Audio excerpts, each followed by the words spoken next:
ለብቻ ማውራት የጤንነት ምልክት ነው ወይስ የህመም? ለብቻ የሚያወሩ ሰዎች ሲያዩ ምን ይሰማዎታል? ምናልባት አእምሯቸውን ስተው ይሆን ብለው አስበው ያውቃሉ? ወይስ እርስዎ ራስዎ ለብቻ ያወራሉ? ጥናቶች እንደሚያሳዩት 96% የሚሆኑ አዋቂዎች በውስጣቸው ኢነር ስፒች ያወራሉ። 25 የሚሆኑት ደግሞ ድምፃቸውን አውጥተው ለብቻቸው ያወራሉ። ይህ ባህሪ ሰልፍ ታክ ይባላል። ዛሬ በዚህ ቪዲዮ ለብቻ ማውራት ከሳይንስና ከሃይማኖት አንጻር ምን ማለት እንደሆነ በጥልቀት እንመረምራለን። ለብቻ ማውራት ጤናማ ሊሆንም ላይሆንም ይችላል።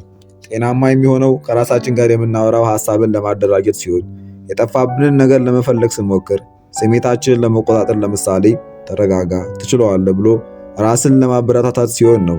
ጤናማ የማይሆነው ደግሞ የሚሰማን ድምፅ ከኛ ቁጥጥር ውጭ ከሆነ፣ ከማይታይ አካላት ጋር ረጅም ጭቅጭቅ የምናደርግ ከሆነ፣ ንግግራችን ትርጉም የማይሰጥና የተዘበራረቀ ከሆነ ነው።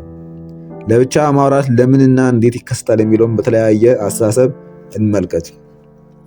የሳይንስ እይታ። ሳይንቲስቶች ለብቻ ማውራት የአእምሮ የስራ ክንውን አካል ነው ይሉታል። የአእምሮ ብቃት ኮግኒቲቭ ፈንክሽን ይሉታል። ይህም አንድን ነገር ድምፃችንን አውጥተን ስንናገረው አእምሯችን መረጃውን በተሻለ ሁኔታ ያቀናጃል። ለምሳሌ ቁልፍ ጠፍቶብን ቁልፉ የት ነው ያለው? ሶፋ ላይ ይሆን እያልን ስንፈልግ አእምሯችን በምስል ብቻ ከመፈለግ ይልቅ በድምፅም ጨምሮ ስለሚታገዝ ፈጥኖ የማግኘት እድላችን ይጨምራል። ሌላው ስሜትን ለመቆጣጠር። በጭንቀት ወይም በንዴት ወቅት ለብቻ ማውራት ስሜትን ለማውጣት ራስን ለማረጋጋት ይረዳናል። ቀጣዩ ራስን ለማስተማር ሰልፍ ኢንስትራክሽን ነው።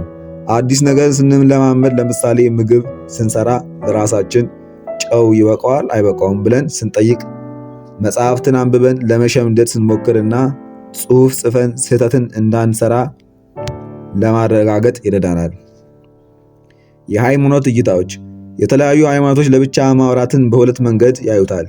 አንደኛ እንደ በጎ ተግባር፣ ጸሎትና ተመስጦ።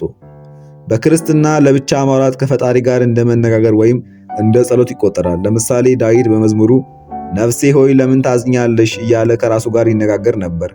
ይህ ከነፍስ ጋር መነጋገር ተብሎ ይታያል። በእስልምና ዚክር ማድረግ ወይም አላህን ለብቻ ማውሳት እንደ ታላቅ መንፈሳዊ ጥንካሬ ይታያል።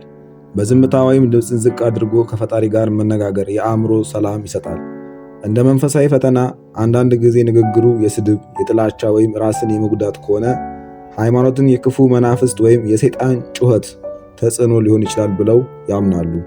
በዚህ ጊዜ መንፈሳዊ መዳኛ መንገዶች መከተል ይኖርብናል።